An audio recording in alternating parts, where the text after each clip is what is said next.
আসসালামু আলাইকুম, কেমন আছেন সবাই? আলহামদুলিল্লাহ আমি ভালো আছি আপনাদের দোয়াতে। আমি আইরিন ব্লগস থেকে। তো আজকে নিয়ে আসলাম আপনাদের জন্য একটা নতুন ভিডিও।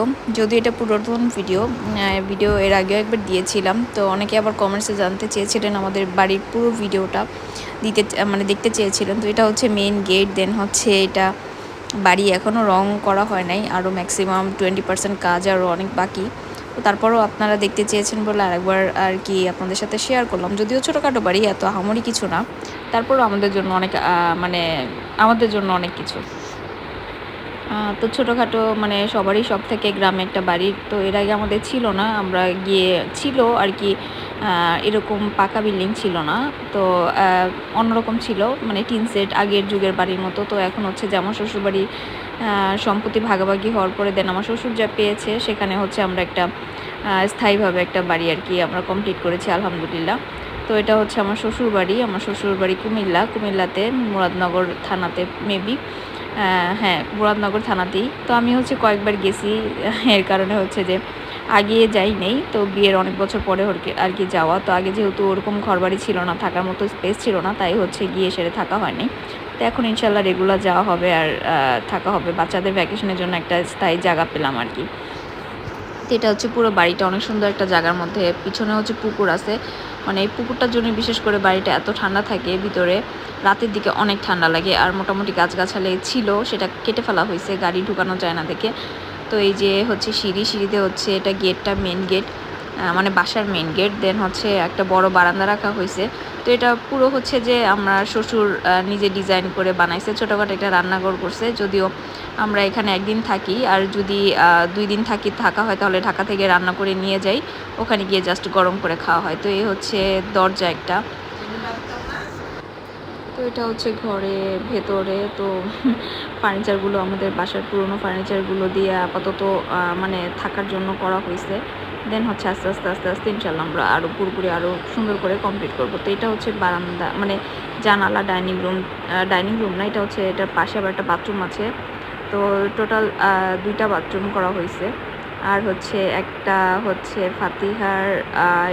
ফাতিহার রুম, একটা হচ্ছে ড্রয়িং রুম। ফাতিহায়াতুল আমরা একটা রুম, আর হচ্ছে একটা আমার শ্বশুরের জন্য একটা ড্রয়িং রুম। এই 3টা রুম করা হয়েছে, আর হচ্ছে একটা বারান্দা হয়েছে। তো অল্পর মধ্যে সুন্দর হয়েছে, আর কালার ঠালার করলে আরও বেশি ভালো লাগবে। তো এটা হচ্ছে রান্নাঘর। তো রান্নাঘরের তাকটা অনেক উপরে হয়ে গেছে, আর সিঁড়ির নিচে রান্নাঘরটা করছে। তো এই সিস্টেমটা হচ্ছে আমার শ্বশুর আমাদের কাছে না জিজ্ঞেস করে ফেলছিল। তো আমরা জানি না, পরে গিয়ে এসে দেখি অবস্থা করে ফেলছে। তো প্রথমে একটু খারাপ লাগছে, দেন বলছি যেটা ভেঙে তারপর অন্যভাবে সুন্দরভাবে করে ফেলতে। এই যে দরজাগুলো অনেক সুন্দর, যদিও কিছু বার্নিশ করা হয় নাই। দেন শুধু জাস্ট টাইলস করা হয়েছে, আর হচ্ছে দরজাগুলো লাগানো হয়েছে, আর হচ্ছে টুকিটাকি ফার্নিচার আর কি অ্যাড করা হয়েছে। যদিও সব পুরনো ফার্নিচার, আর বাসার যাবতীয় যত পুরনো ফার্নিচার ছিল সব আমরা ওখানে দিয়ে দেন হচ্ছে আমরা বাসায় নতুন ফার্নিচার কিনে ফেলছি। তো এই আর কি। আর যারা দেখতে চেয়েছিলেন শুধু তাদের জন্যই। আর মোটামুটি আমাদের বেশি খরচ হয় নাই। বেশি খরচ হয় বলতে, আমরা যেহেতু ঢাকা ছিলাম, ঢাকা থেকে গ্রামে কাজ করাইছি, মানে মানুষ দিয়ে কাজ করাইলে যা হয় কোনো কিছু ঠিকঠাকভাবে হয় নাই। তো তারপরে যতটুকু হয়েছে আমরা ততটুকুই স্যাটিসফাইড থাকতে চাই, যেহেতু আমাদের মানুষ নাই, মানে দেখে রাখার জন্য, বাড়ির কাজ করার জন্য তেমন একটা মানুষজন ছিল না। তো আমার শ্বশুর অনেক বয়স্ক, উনি যতটুকু পারছে ততটুকু করছে, এই আর কি। তো সবাই আমাদের জন্য দোয়া করবেন। আর হচ্ছে ভিডিওটা যদি ভালো লাগে অবশ্যই শেয়ার করে দিবেন। আর হচ্ছে অন্য কিছু যদি আপনারা জানতে চান ইনশাল্লাহ কমেন্ট করবেন, আমি রিপ্লাই দিয়ে দিব। তো টাইলসগুলো কেমন হয়েছে কমেন্টসে অবশ্যই জানাবেন। দেন হচ্ছে এই যে এটা হচ্ছে ছাদের সিঁড়ি, এটা আমরা ঘরের ভিতর দিয়েই করছি। ঘরের ভিতর দিয়ে ছাদ আর কি, ছাদে যাওয়া যায়। আমরা হচ্ছে মেইন গেট তালা দিয়ে রাখি।